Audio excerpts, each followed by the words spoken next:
quando uma parte do texto estiver em negrito, vocês ouvirão um pequeno sino no início e no final deste texto. Carta 3, parte 3. Primeiro aconteceu o episódio da figueira.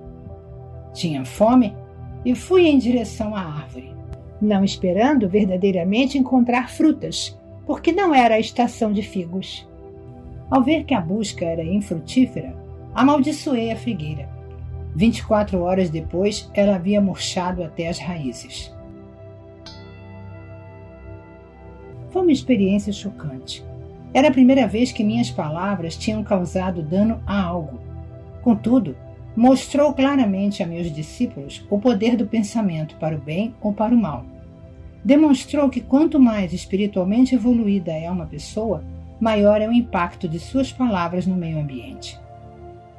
Aproveitei a oportunidade para explicar aos meus discípulos que eu tinha me comportado de maneira irrefletida, como o faz a maioria dos homens e mulheres que, tendo grandes expectativas, não conseguem o que quer. Essas pessoas costumam reagir com raiva, lágrimas e até com palavras fortes que podem ou não significar um desejar mal ou maldizer a pessoa que tenha negado o que eles desejavam. Eles já tinham visto por eles mesmos o que a minha maldição tinha causado à figueira. Agora deveriam compreender que, tendo uma forte convicção, poderia ser concedido a eles qualquer coisa que pudessem desejar ou imaginar, mas também deveriam estar constantemente conscientes de sua própria condição mental emocional. Não deveriam guardar rancor dos outros, mas sim perdoar rapidamente. Do contrário, poderiam causar muito mal àqueles com quem estivessem ressentidos. E isto seria devolvido a eles no devido tempo, como a colheita do que semearam. E mais ainda, tal como é a semeadura, assim é a colheita. Sabia que o que eu tinha causado à figueira inevitavelmente retornaria para mim, de uma ou outra maneira. Então, levei os meus discípulos para o templo.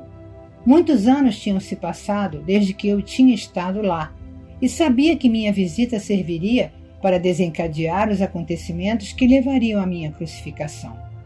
Algumas pessoas me reconheceram, e comecei a ensinar em resposta a seus pedidos. Foram se juntando mais pessoas, e os agiotas se amontoaram, começando a reclamar. Seus gritos e queixas barulhentos interromperam a linha de meu pensamento enquanto ensinava. De repente a cólera tomou conta de mim. Havia ali pessoas sérias que me rodeavam e desejavam ouvir palavras de vida, as quais em breve não poderia mais pronunciar. E ali estavam mercadores que viviam vendendo animais para os sacrifícios que não beneficiavam ninguém. Aqueles homens somente traziam dívidas e miséria às pessoas. Senti o sangue subir-me à cabeça. Empurrei as mesas espalhando dinheiro e expulsei do templo os homens de coração duro. Então houve uma tremenda comoção de gritos e lamentações. Alguns brigavam para apanhar o dinheiro. Os mercadores amaldiçoaram-me, chamando-me de malvado, dizendo que eu fazia o trabalho de Belzebu e outros 1000 demônios mais. Os sacerdotes, os fariseus e todas as pessoas que valorizavam os sacrifícios do templo vieram correndo para averiguar a causa do barulho e da confusão.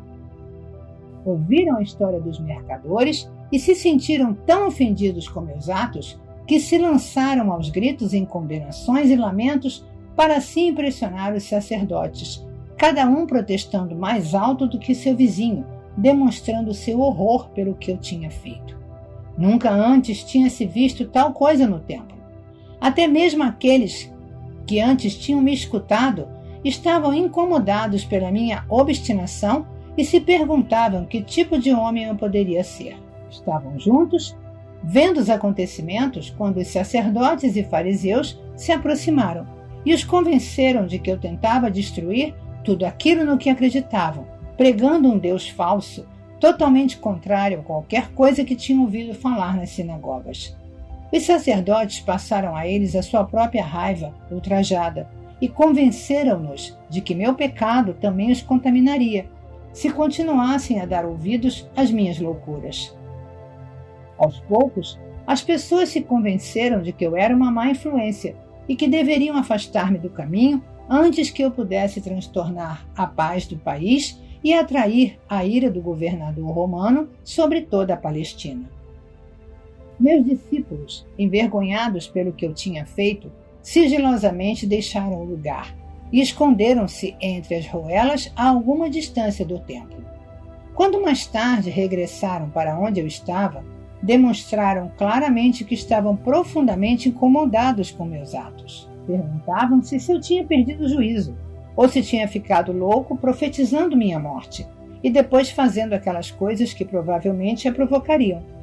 Foi nesse momento que Judas, aquele que nunca havia abandonado verdadeiramente suas crenças judaicas, começou a duvidar de que eu fosse verdadeiramente o Messias.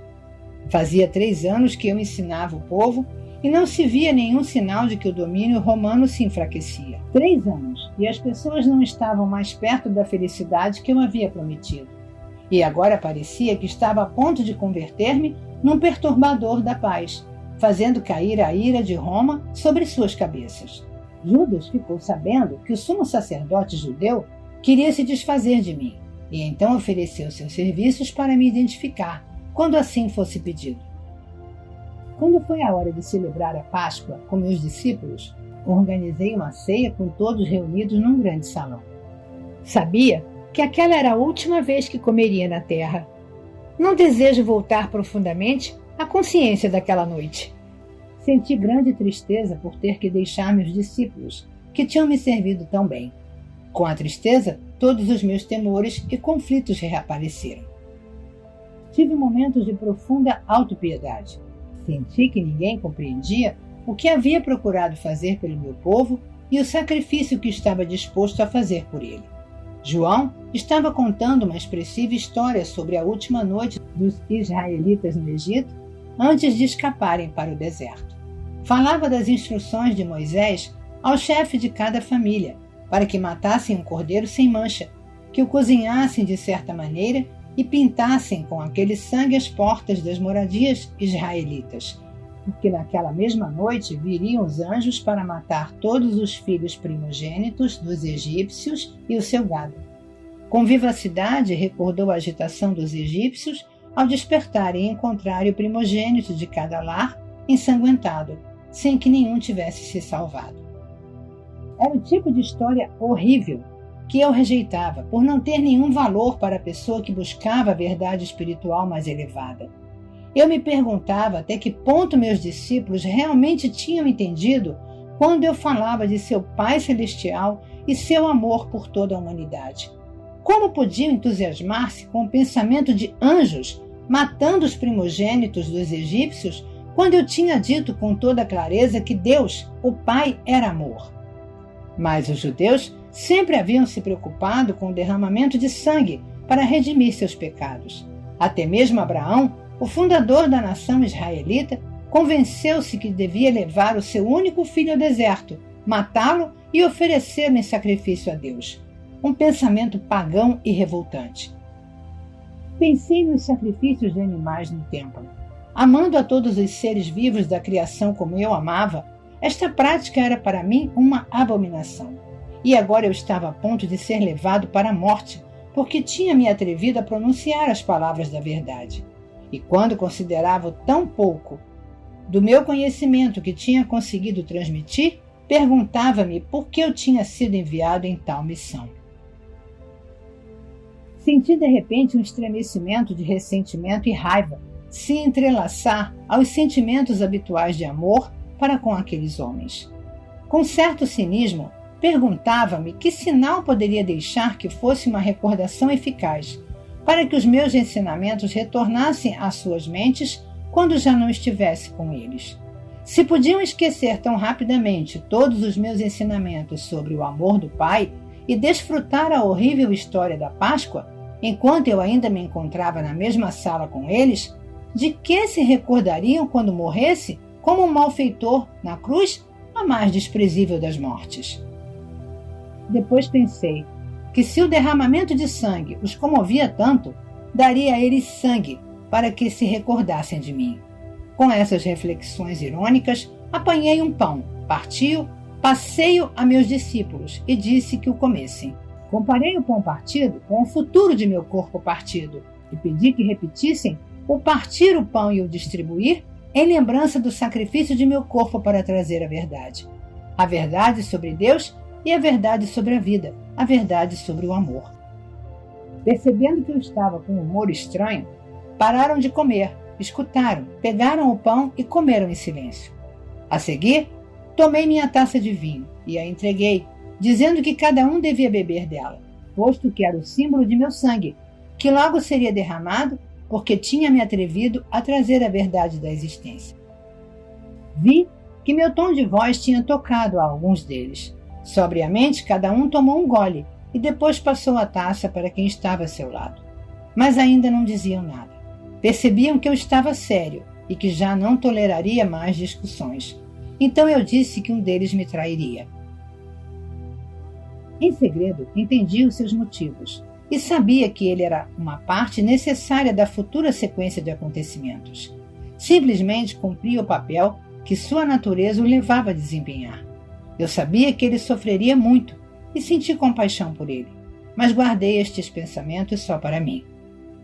Ao mencionar que um deles me trairia, disse a Judas que saísse para fazer rapidamente o que tinha que fazer.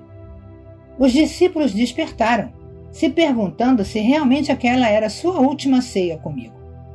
Havia muita angústia emocional, perguntas, inclusive recriminações por tê-los colocado em tal armadilha. Outra vez, perguntaram-se o que fariam de suas vidas depois que eu me fosse. Perguntavam-se qual seria seu lugar na comunidade se eu fosse crucificado. As pessoas zombariam deles, queixavam-se. Ninguém voltaria a confiar no que dissessem. Profundamente entristecido pela resposta egoísta diante de minha situação, assegurei a eles que não tinham que temer por sua própria segurança. Deveriam abandonar-me e não haveria ligação entre eles e a minha crucificação. Sugeri que depois de minha morte se dispersassem e voltassem para a Galileia. Pedro comoveu-se profundamente e reagiu com violência, negando que algum dia me abandonaria, mas é claro, foi o que ele fez. Mesmo depois de todo o amor que tinha por meus companheiros e de tudo que desejava obter para eles, naquele momento de minha própria necessidade ainda encontrava total falta de compreensão, até resistência. Sua única preocupação era sobre o que poderia acontecer a eles. Não houve nenhuma palavra amável, oferecimento de ajuda ou angústia pela minha dura prova futura. Como era duro o coração humano, pensei. Quantos penosos séculos teriam que passar antes que a humanidade pudesse ir mais além de sua própria dor e sofrimento para sentir talvez uma faísca de amor e compaixão para com outros desafortunados que se encontrassem numa situação pior do que a deles. Porém, ainda que profundamente decepcionado e mesmo machucado por suas reações egoístas, compreendi-os e procurei dar aos meus discípulos coragem para enfrentar o futuro e assegurei que sempre estaria com eles, mesmo quando estivesse fora de suas vistas. A obra que eu tinha começado seria promovida desde o além. Não os deixaria sozinhos. Conheceriam e sentiriam minha presença e isso os consolaria. Disse que se agarrassem à recordação do tempo em que eu tinha estado com eles. Alertei que haveria muitos que continuariam o caminho, com o conhecimento que eu havia dado, mas que estranhos buscariam acrescentar a voz da tradição e da razão aos meus ensinamentos. Minhas palavras seriam tão distorcidas que finalmente já não revelariam a verdade original que eu havia trazido ao mundo. Quando disse que isso aconteceria, afligiram-se, foram mesmo tomados pelo pânico. Fiquei aliviado ao ver que meus ensinamentos não tinham sido em vão apesar de tudo, que não tinham entrado em ouvidos totalmente surdos. Pediram-me que contasse mais, mas levantei as mãos e disse que isso era tudo o que eu podia dizer. Nesse ponto, senti que havia dito tudo o que eu tinha querido dizer enquanto estava na terra, e que meu discurso aos homens havia sido cumprido.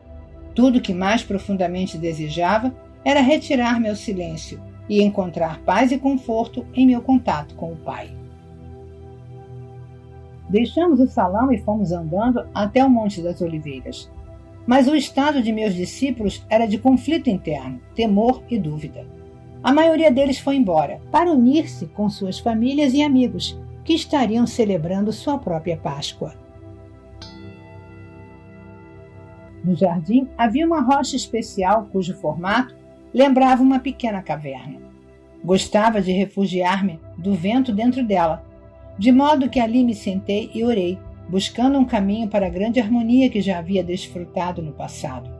Sabia que quando me movesse para sintonizar-me com o Pai Amor, meus temores se dissolveriam e estaria num estado de paz e de total e absoluta confiança.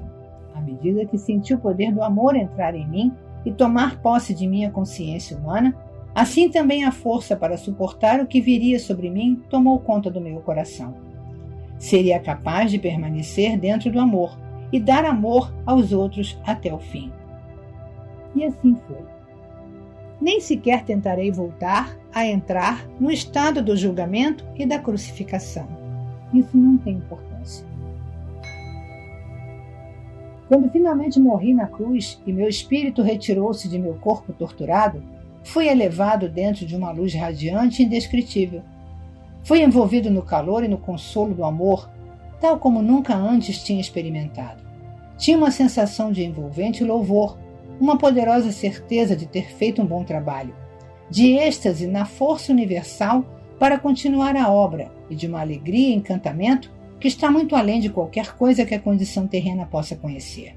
Entrei numa nova e maravilhosamente bela forma de viver, mas permaneci descendente em consciência para manter-me em contato com as pessoas que tinha deixado para trás. Pude mostrar-me àqueles que eram suficientemente sensíveis para ver-me. No entanto, a história de que Tomé supostamente colocou os dedos em minhas feridas é um disparate.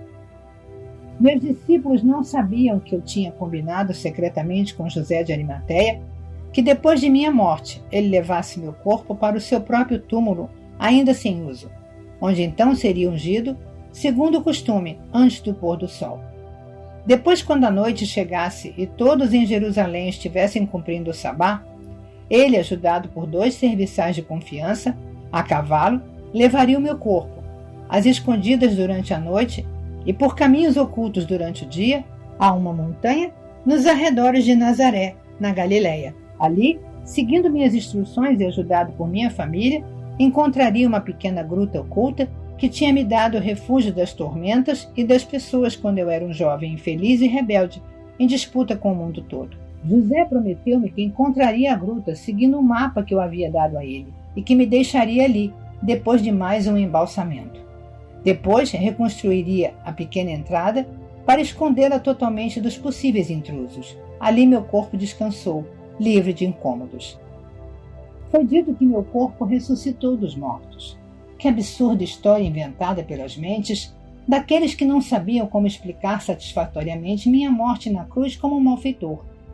Por que eu teria necessidade de um corpo terreno para continuar a existência na outra dimensão? Como este mito ridículo pôde persistir até o século XXI? Isto dá a medida da falta de compreensão dos cristãos, o fato de até hoje terem aceitado cegamente tal dogma. Pense nisto com cuidado. Tendo sido liberado de um corpo terreno e tendo vivido a experiência de êxtase e de glorioso encantamento que é a passagem a uma dimensão superior da consciência universal, por que eu iria querer voltar à dimensão terrena e entrar em meu corpo outra vez? Que utilidade isso teria para mim em seu mundo e no meu? Enquanto a substância física de meu corpo durante a vida na Terra poderia ser espiritualizada quando estivesse perfeitamente harmonizada com o Pai Consciência Amorosa, meu corpo não seria um transtorno e impedimento para minhas viagens posteriores nos reinos espirituais superiores? As coisas visíveis não são mais do que uma manifestação das frequências vibratórias específicas na consciência, que produzem um cintilar de minúsculas partículas, criando um aspecto de matéria sólida. Cada substância visível possui sua própria frequência vibratória única. Uma mudança na taxa de vibrações produz uma alteração na aparência da matéria. Quando as energias da consciência mudam, também mudam as aparências da matéria. Portanto, era possível que eu me concentrasse e baixasse as frequências de minha consciência a tal ponto que minha forma se tornasse visível ao olho humano. Podia retornar aos meus discípulos e ser visto por eles. E assim o fiz. Amava-os mais do que nunca e devia a eles tanto consolo e apoio quanto era capaz de dar depois de minha morte. Além disso, era necessário dirigir meu próprio poder dentro de suas mentes, com o fim de dar a eles o ímpeto e a coragem para continuar a obra que eu havia começado. Porém, quero que você saiba que a consciência individualizada, que tenha ascendido em frequências vibratórias até os portais da dimensão criativa universal, transforma-se em luz individualizada, uma consciência individualizada, que não necessita de nenhum corpo para expressar e desfrutar de tudo que a consciência gloriosa possa conceber nos reinos espirituais mais altos. É um supremo estado de ser e de encantamento, sem nenhuma das necessidades, desejos ou impulsos experimentados por aqueles que não tenham ido mais alto e além do ego. Enquanto você vive na Terra, sua mente permanece ancorada em certos padrões de frequências vibratórias, presa num corpo que tem suas próprias necessidades. Se sua consciência verdadeiramente se elevasse para mais além destes padrões, seu ser terreno desapareceria. Quando eu estava preso num corpo, também estava, em grande medida, confinado a estes padrões de frequências vibratórias e de consciência. E mais, a imaginação sozinha não pode elevar-se além de suas experiências passadas, e, portanto, você está confinado em seu passado, que você projeta para o seu futuro. Contudo, pouco a pouco, você será guiado por aquelas mentes que são suficientemente sensíveis para entrar nas dimensões espirituais mais altas e que podem mover-se mais além dos seus atuais limites de consciência. Elas registrarão para você essas maravilhosas experiências e estados do ser mais além dos seus, aos quais você mesmo poderá aspirar. Deste modo, você irá adiante, em níveis ou passos de desenvolvimento espiritual. Cada passo traz a você uma visão mais elevada do que pode ser alcançado, e a partir desta visão, você formula uma nova meta. Com esta meta sempre presente, você trabalha para purificar-se da influência contaminadora dos impulsos de ligação-rejeição da existência terrena. Passo a passo, você transcende o seu ego. Quando transcende o seu ego e ele morre dentro de sua consciência, você então está plenamente vivo no Pai Consciência Amorosa e encontra a realidade do reino dos céus em sua vida, em si mesmo e ao seu redor. Para permitir que você alcançasse estes picos de amor, alegria, harmonia e êxtase, eu vivi, trabalhei e morri na Palestina e vim agora a você nestas cartas. Não permita que o meu trabalho seja em vão nesta segunda vez. À medida que ler estas páginas, busque, medite e ore para receber inspiração. Chegará a sentir a resposta do Pai e, se escutar cada dia com atenção, ouvirá a voz do Pai. Esta voz está sempre com você. Retire as barreiras criadas por sua própria vontade. Abra-se para receber a força, o poder, a inspiração e o amor diretamente do Pai Consciência Amorosa. Leia e releia estas cartas, para que possam ser finalmente absorvidas em sua consciência. Enquanto você o fizer, estará viajando rumo à luz e irradiará luz para os demais. Tal luz não é luz como a da eletricidade, mas sim da mesma natureza da consciência universal, que descrevi para você em minha carta 1. Portanto, enquanto irradiar a luz, irradiará o amor incondicional. Você promoverá o crescimento e o desenvolvimento espiritual de qualquer outro ser vivo. Desejará alimentar e nutrir. Trabalhará para promover proteção, cura e educação. Você desejará ajudar no estabelecimento da lei e ordem amorosa, na qual todos poderão viver em harmonia, com sucesso e com prosperidade. Você estará no reino dos céus. Ao mesmo tempo, não se iluda. Enquanto são dados os passos para apresentar estas cartas ao mundo exterior, haverá exatamente as mesmas recriminações, a mesma condenação, os mesmos falatórios de Satanás, do diabo, como houve quando ensinei na Palestina. Ânimo! Reze para ter coragem. Aqueles que suportarem até o final se elevarão por cima da confusão e da violência e descansarão na paz e na alegria do reino.